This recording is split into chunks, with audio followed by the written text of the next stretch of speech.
This is my school and this is my learning zone. I'm Pranjal, a full-time high school student. In my free time, I find the opportunities to have conversations with professionals from various walks of life. Over time, I have learned that you have to be humble, work hard, and be a lifelong learner to be successful in life. I invite you to join me in one such journey. I hope you enjoy it.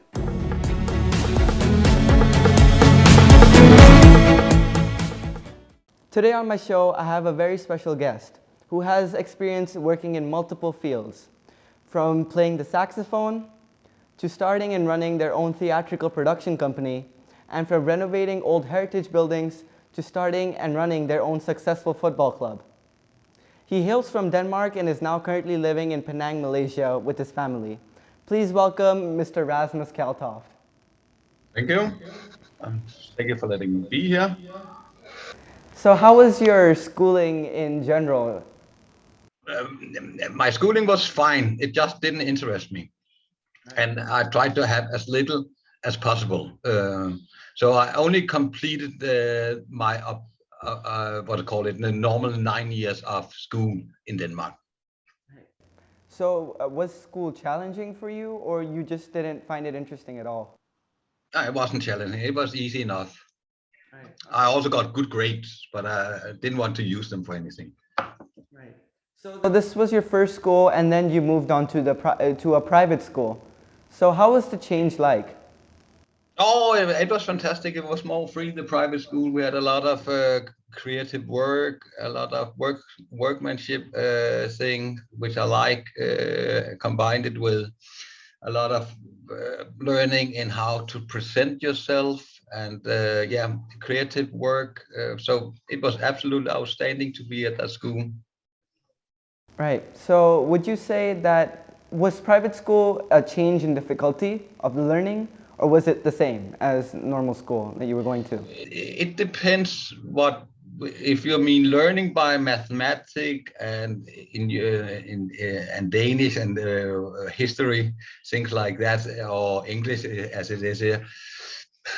No, it wasn't. But the learning was different, and but not more. It was different in that kind of way. It was more open-minded. So what were your hobbies at this time? From the age from I was pretty young until, yeah, all my life it had mainly been, what I call it, my main hobby have always been football. But when I was at that private school, I also started to play music and play saxophone. So that's a combination. What was so captivating about football? Why football as a sport rather than all the other sports? And football is, what I call it. Football is also a very creative game, if you know it. Uh, and it's a game where you have to be a strong individual person in football, but at the same time you have to fit into a team and work as a team. What I call it? You can have all your fantastic ideas. If you are not able to work on the team and you would never be better. You will never increase your level. So you would say you like team sports more than solo sports? Yes, a lot. Yes, but I do also. I like to say that it is. I'm a sports idiot. And I also like to play tennis, squash, whatever you suggest me. I will do it. Right. So later on, you become a musician and also play the saxophone. And you mentioned that you start playing music in the private school. How did this happen? How did you get into playing music? But there was a very good. There was a very good music teacher at the school. We even when we were a little school, we also had a big band there, and it was a big part of the teaching there. I think we had music every day. So and that was probably why. So So then you faced a third change and you moved from the private school to a boarding school. Was the change drastic or was it normal? No, as a matter of fact, the thing was, when I was 13, I stopped at the private school, and then I went 1 year back to the original school I came from where I was 13 to I was 14, and that just didn't work, and I could feel it on myself. Um, and I was pretty. My parents, I could pretty easily agree that a change should happen. So the change from the old school to the boarding school, how was that? Oh, it was a lot of new people. Mainly the students at that boarding school was mainly from Copenhagen, and I've been growing up in the countryside. And I got quite a lot of friends there, and some of them are still my best friends today. It was just wow for me, who have been growing up in the countryside. It was a taste of the big city. And you can say not everything was positive in that kind of way that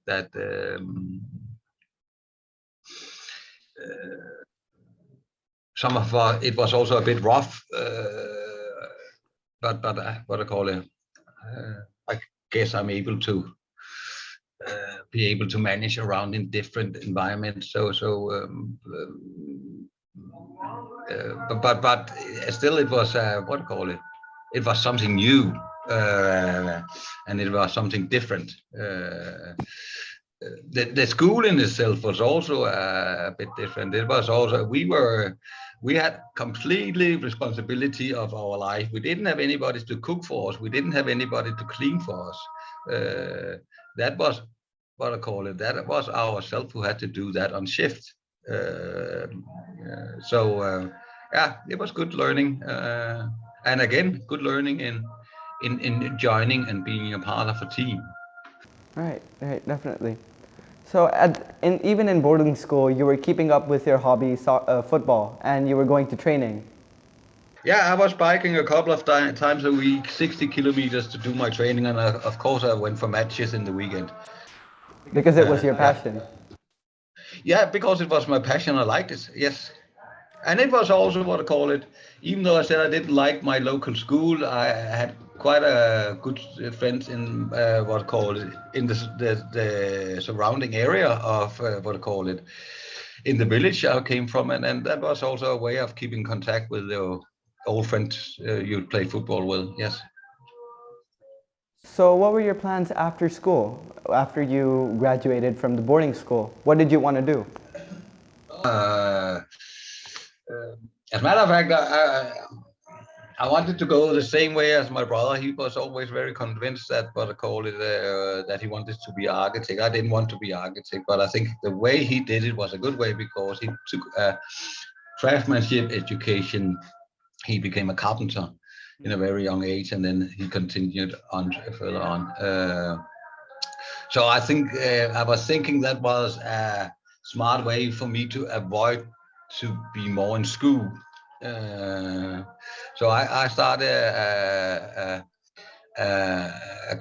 what I call a craftsmanship education as a plumber in Denmark, and which takes 4 years, where you're half the time in school, half the time in the company. But I also have to say that it was never, I didn't do it of interest. So But then you, but then you found something of interest, and which was scenography. I couldn't have done that, Pranjal, without having my background learning a craftsmanship thing. Then I couldn't have done it. How did that happen? It happened in that way that after this craftsmanship, I wanted to move to Copenhagen and what I call it, play saxophone, which I could only make what I call it a few bucks on here and there. It's very difficult to earn money by being a musician, but a little bit here and there was possible. And yeah, in the old days where we had a newspaper, I saw they were seeking for a person for a little theater, and I thought, okay, maybe that sounds interesting if I could combine it, still playing my music. So I went for the job interview, and I got the job, and you can say then I have more or less been in that business until 3 years ago. that's that's 20 that's 28 years. So was this a big break for you, going from playing music? It was, and I have this little bit the same feeling with Sparta. This thing when you forget that you started 7 o'clock in the morning with something, and now it's 10 o'clock in the evening. Maybe you should think about getting something to eat or get a little bit of sleep. But that is a very nice feeling when the day are flying off like that with interesting things you're doing and you like what you're doing. Yes. So how long were you in the scenography industry for at that time? No, but you can say I've been there until a few years ago. But of course it changed. My position did also change from being what I call it, the one who was running around doing more or less all the stuff myself, developing into getting jobs for more and more theaters, suddenly getting employ people in the company, suddenly getting a big workshop, suddenly also starting to do big television shows, suddenly also starting to do exhibitions for big museums, both and also television things. So it just went up and up and up, and we needed more and more space. But my role did also change for, you can say, I have to say that I enjoyed most the first, the first years of it, because I could be on the floor at the same time as I could be running the projects. At a time it was impossible, or maybe it's not, maybe it was just me who didn't plan it good enough, so I became more the director of the company than that was my feeling. That then, even though it's my what I call it was, I was the founder of the company, I became how can you say, a disk worker, one who was sitting more in front of the disk, working on his computer than I was writing letters to people, writing invoices, writing proposals, writing whatever you do. And now you have already in your interview, you probably sense that I can do those things, but it's absolutely not what I'm think is interesting. But before you start making and starting your own company, you take a break to go and repair and visit the old heritage buildings. Yes. Yeah, that's correct. It's difficult. I did start on the other thing, but then my friend came and asked me if we should take a trip down to Lisbon in Portugal and repair a heritage house in the old part of Lisbon. Yes, we were there for a year. That was fantastic, but also very challenging. What were the few challenges that you faced there? Yeah, firstly, when we took off the roof of the building, the worst rain started for the last 20 years. That was quite a challenge. The building was almost collapsing. But it's always challenging. You know, we were young and we were what I call naive, thinking we could just go down there and fix this very fast, and it's never like that. And when you come to a foreign country, even though Portugal is a part of Europe, it was way different than Denmark. And there was a lot of things we had to get used to and it was simple things.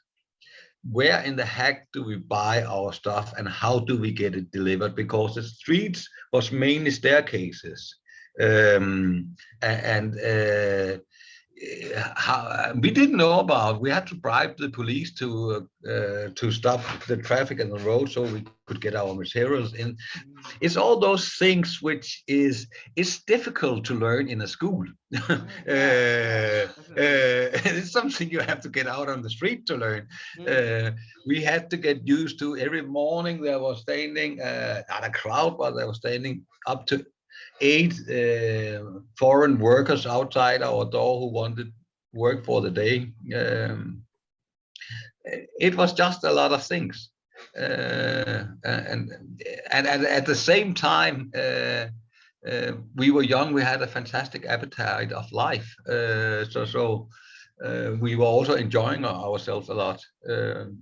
So it was a very good experience in many ways. Yeah. So you take this experience and go back to your city in Denmark and then start your very own production company. Yes. What was the motivation behind starting your own company rather than going and working in one?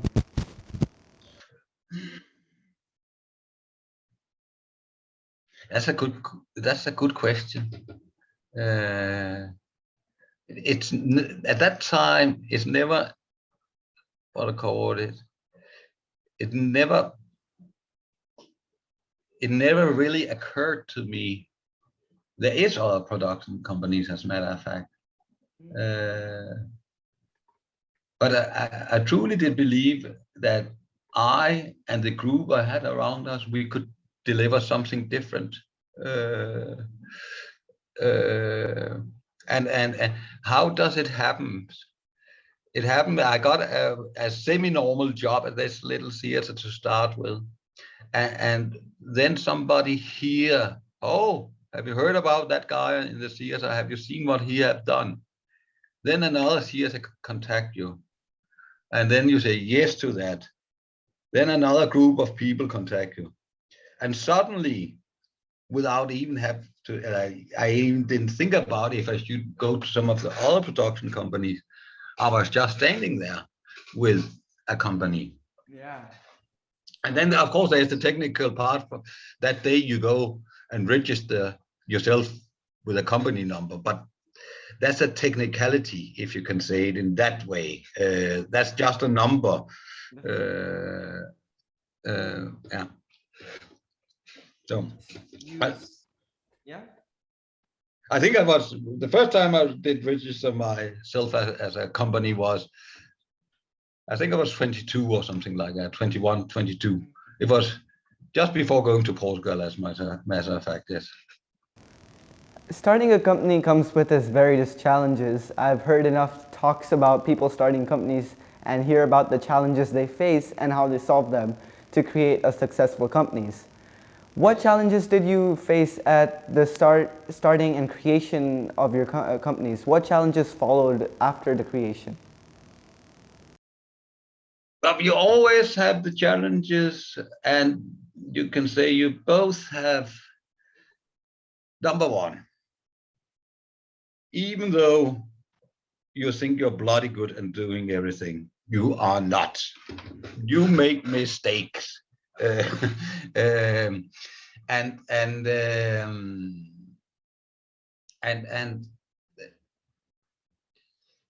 then you make mistakes, and what I call it's not always good to make technical mistakes when you have people doing dangerous stuff on a stage. But knock on wood, we never had anything which caused an accident. But you also face the jealousy of other people. You face the jealousy of other other companies, and at that time in that at that market, it was something a lot of people thought was very fancy to do what we were doing. Um, um, so you have to have an enormous belief in what you're doing, and you also, what I call it, somehow, if the company, after some years, we at a time when the company was going quite good, we were starting to work a lot for the Royal Theatre, and you should think they are not affected, but they were. Then we had the, what do we call it, the IT bubble, and that affected us a lot, also because a lot of our customers was different advertising companies which were relating to the upcoming IT world, and marketing companies. So you can say you cannot only live of one customer. You need to have what I call it a wide bucket of customers. But if half of those are closing down, then you can say, then you can cut your staff to your half. But if you still have very big expenses on workshops and company cars, which you just cannot get rid of right away, and you name it, then you can come to a limit where your expenses monthly are higher than you can invoice, earn on your company, but that's what I call, that's a hard way to learn it. But what do you have to do then? Then you have to turn around and see, can we for a period do more conventional craftsman work? In the pre-interview, I forget to tell you, we did also build some houses and did also do houseboats. So but anyway, so then you have to turn a little bit, see if there is another sort of work you can do for a period, and that we have done that several times, and sometimes that have been leading to other things which have been good. We got more into the business of doing interior work for shops, another market. So yeah, it's what I call it. There's all to have a semi-sized craftsmanship company, production theater, movie set production company. You always face challenge. Then you leave total production and then move to Penang. For many years, I was living a life where I was, and it worked quite okay. And it also worked okay because I had some good partners in total production. Many years I lived, I did meet Martin's mommy in 2002. And at that time, she was living some years in Europe, starting in Rotterdam. But when we got Martin in 2006,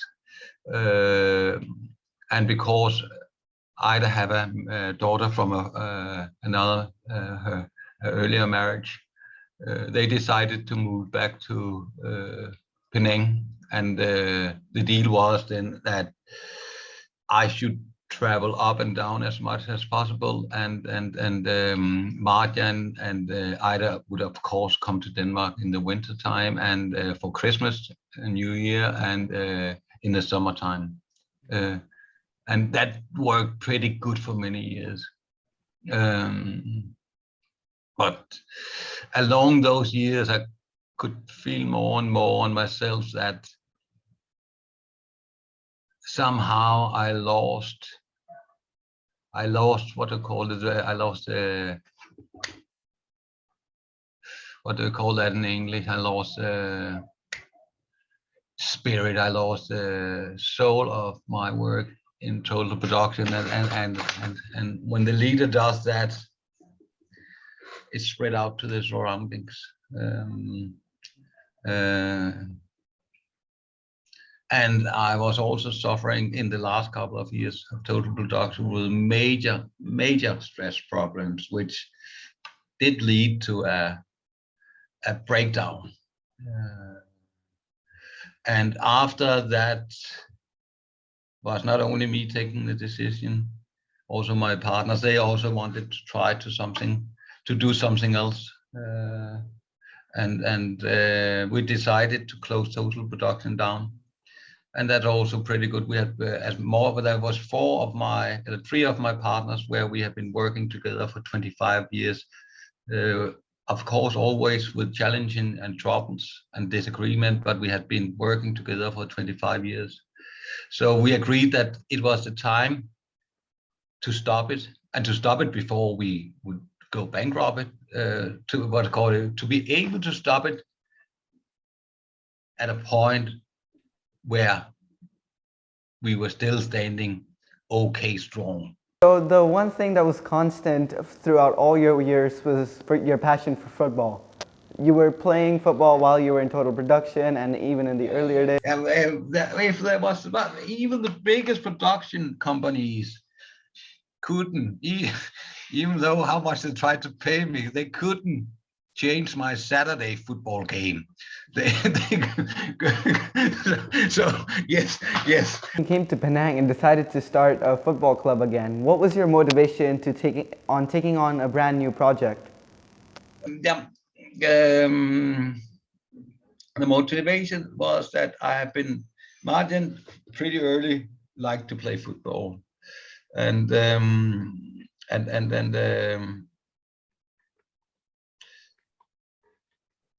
was good.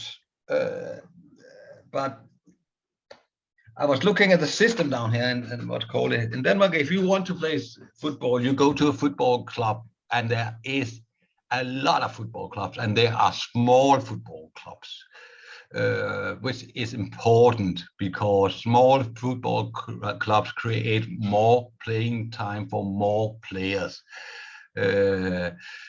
And if you have 10 houses in Denmark, they have a football club. And all those football clubs are joined in one organization, Danish Soccer Union. And that union creates league system for, it's like a spider net, all the way up to the top. But the spider net and the pyramid is so important. I thought there was nothing like that down here. Martin started to play in something called Whitecaps, and I wasn't 100% satisfied with the coaching. And then he went to Butterworth to play in a club there, which should be super good. I didn't like the coaching there. And then I thought, why do we go 1 hour one way 3 times a week and 1 hour the other way back, when we could just try to do our own right where we are. So we did that. Overall, your career, how much of your success would you dedicate to luck, and how much of the success would you dedicate to your hard work?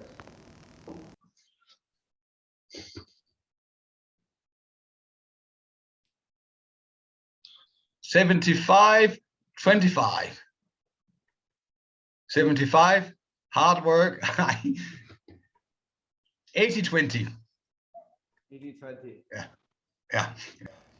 Why would you say this specific number? But you can say, if you a way to seek your luck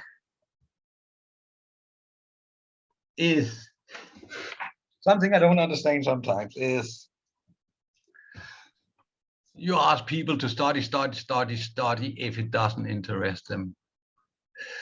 If you can put the same into a context which will make it interesting for the person to study the same, or instead of saying to a person, study 5 hours on this until you can badly see out of your eyes, Why not study 1 hour with full concentration instead of wasting 4 hours?